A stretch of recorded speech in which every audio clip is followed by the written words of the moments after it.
अपने सभी दर्शकों को नमस्कार करते हुए मैं दीपक कुमार आप सबों का अपने राजनीतिक, सामाजिक और समाचार के इस मंच पर हार्दिक अभिनंदन करता हूं। दोस्तों, आपसे कल बात की थी मुजफ्फरपुर में हुए जघन्य हत्याकांड, स्वर्गीय आशुतोष शाही जी के हत्याकांड से जुड़ी कई जानकारियां साझा की थी और बहुत सारे संभावित कारण भी बताए थे। आज इस हत्याकांड में एफआईआर दर्ज हुई है और एफआईआर के मुताबिक कई सारी बातें सामने आई है जिसकी चर्चा आपसे इस वीडियो में करने जा रहा हूं। उससे पहले एक छोटी सी रिक्वेस्ट वही करने जा रहा हूं कि प्लीज मोटिवेशन के लिए एक लाइक वीडियो को करते जाएं और चैनल को सब्सक्राइब भी कर लें। तो दोस्तों, शुरुआत करेंगे सीधा वीडियो की, चूंकि समय बहुत महत्वपूर्ण है। रक्त रंजित जिला बिहार का मुजफ्फरपुर, इसके खूनी इतिहास में एक अध्याय स्वर्गीय आशुतोष शाही का जुड़ चुका है। ऐसी हत्याओं का सिलसिला मैंने जो पड़ताल की है करीब कई दशकों से जारी है। सरकारें किसी की रहे आए जाए इससे फर्क नहीं पड़ता, मुजफ्फरपुर के माफियागिरी में कमी नहीं आती है। मुजफ्फरपुर में बड़े बड़े लोगों की हत्याओं का सिलसिला अनवरत जारी है और पता नहीं ये कब थमने वाली है, लेकिन फिलहाल तो मुजफ्फरपुर की जनता, कारोबारी और व्यवसायी वर्ग में दहशत का माहौल है। 60 वर्ष करीबन 60 घंटे बाद इस जघन्य हत्याकांड की, आशुतोष शाही हत्याकांड के करीब 60 घंटे बाद इस मामले में नगर थाने में एक एफआईआर दर्ज कर ली गई है। ये एफआईआर स्वर्गीय आशुतोष शाही की पत्नी के बयान के आधार पर की गई है।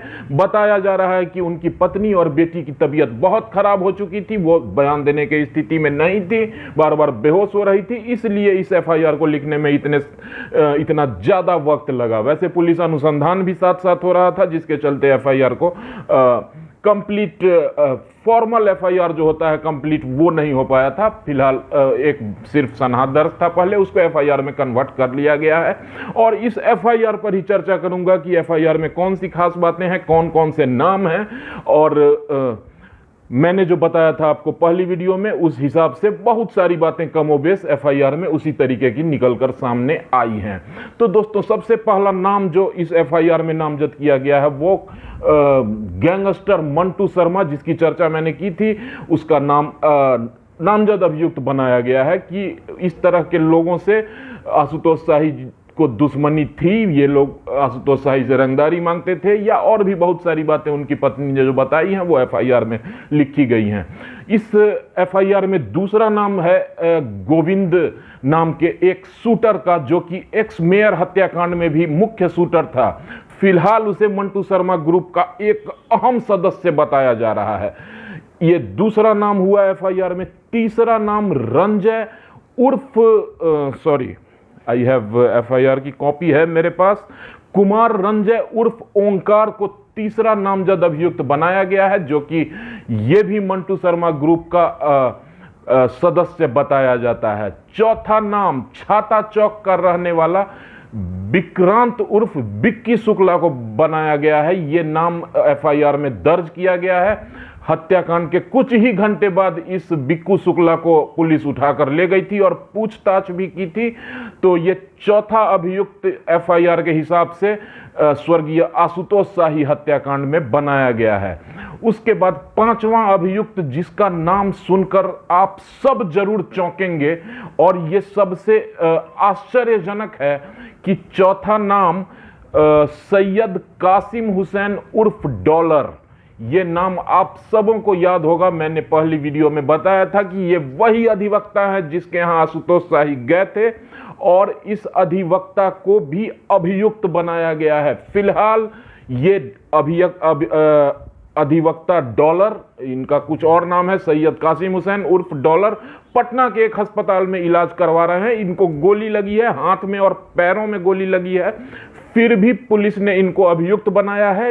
ये उनकी पत्नी के बयान पर अभियुक्त बनाया गया है कि इस सैयद कासिम हुसैन उर्फ डॉलर ने मेरे पति को बार बार फोन कर बुलाया और हत्या करवाई। ये पहले दिन से ही संदेह के घेरे में थे ये वकील साहब। इनका नाम भी आ गया है एफआईआर में और अब इनका जब भी ये ठीक होकर मुजफ्फरपुर आते हैं गिरफ्तारी तय मानी जा रही है। जांच भी इस दिशा में आगे बढ़ रही है। छठा और अंतिम नाम जो है वो है शेरू अहमद, जो कि मुजफ्फरपुर नगर निगम के पूर्व वार्ड पार्षद थे, इनका नाम पुलिस ने अपनी अनुसंधान में लाया है और पुलिस की तरफ से लिखा गया है। ये घटना के वक्त बताया जाता है कि जिस रूम में आशुतोष शाही थे उसके ठीक बाहर वकील साहब के चैम्बर में शेरू अहमद बैठा हुआ था। यह पूर्व वार्ड पार्षद है, मुजफ्फरपुर नगर निगम का वार्ड 40 का वार्ड पार्षद बताया जा रहा है। तो दोस्तों, इसी तरह 6 लोगों को अभियुक्त बनाकर इस मामले में अनुसंधान जारी है। अभी और लोगों को अभियुक्त बनाया जा सकता है। बहुत सारी बातें सामने आ रही हैं कि सिर्फ इतने ही लोग हैं, नहीं, इसमें और भी लोग हो सकते हैं, इसमें इनसे बड़े लोग भी हो सकते हैं और निश्चित रूप से हैं भी। संरक्षण देने वाले कौन लोग हैं, इनका नाम नहीं आया है और नहीं आता है, चूंकि वो बहुत बड़े लोग हैं।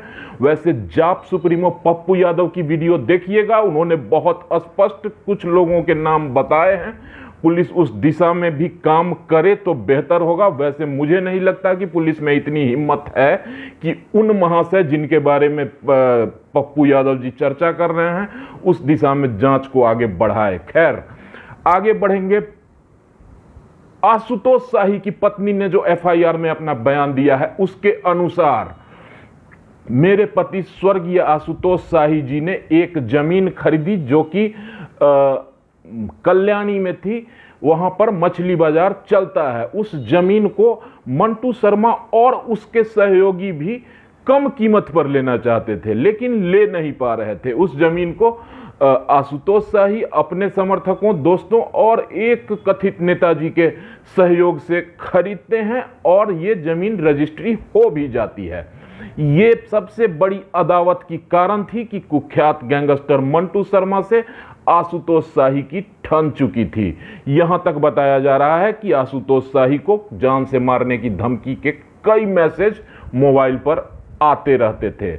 दूसरा कारण जो आशुतोष शाही की पत्नी ने इस एफआईआर में बताया है कि हमारे ही मोहल्ले का एक विजेंद्र, जो मैंने अपनी वीडियो में भी चर्चा किया था कि मिठनपुरा का एक प्रॉपर्टी डीलर, उसी को ये विजेंद्र बता रही हैं। ये विजेंद्र ने बेला में एक जमीन खरीदी थी। उस जमीन में बहुत सारे लोग होंगे। विजेंद्र को गोविंद नाम का जो ये शूटर, जिसका भी नाम है इस एफआईआर में, उसने फोन कर 50 लाख रुपए की रंगदारी मांगी थी और ये रंगदारी देने से इनकार किया। इसने थाने में एफआईआर किया और उस एफआईआर में आशुतोष शाही गवाह बन गए थे। तो बहुत स्पष्ट इन बातों से दिख रहा है कि आशुतोष शाही ने पंगा एक ऐसे बहुत बड़े गैंगस्टर से लिया था जिसके नाम से पूरी मुजफ्फरपुर कांपती है, दहशत व्याप्त है। और उसका परिणाम यही हुआ कि मेयर हत्याकांड के करीब 5 साल बाद आशुतोष शाही की भी हत्या कर दी गई है। वैसे जब मेयर की हत्या हुई थी, एक्स मेयर कहो, फर्स्ट मेयर कहो मुजफ्फरपुर का समीर कुमार, उनकी हत्या के ठीक बाद ही अंदाजा लगाया जाने लगा था कि आशुतोष शाही को बचकर रहना होगा, इनकी भी हत्या हो सकती है। और वही हुआ। मुजफ्फरपुर के रक्त रंजित इतिहास में मैंने जैसा बोला, एक और अध्याय आशुतोष शाही का जुड़ ही गया। तो बने रहना मेरे साथ ऐसे ही वीडियो के लिए दोस्तों। अगर प्रस्तुति अच्छी लगती हो तो जरूर चैनल को लाइक सब्सक्राइब करके जाना और अपना ख्याल जरूर रखना। मुझे भी दुआओं में याद रखना। Take care, good bye and good night. Thank you.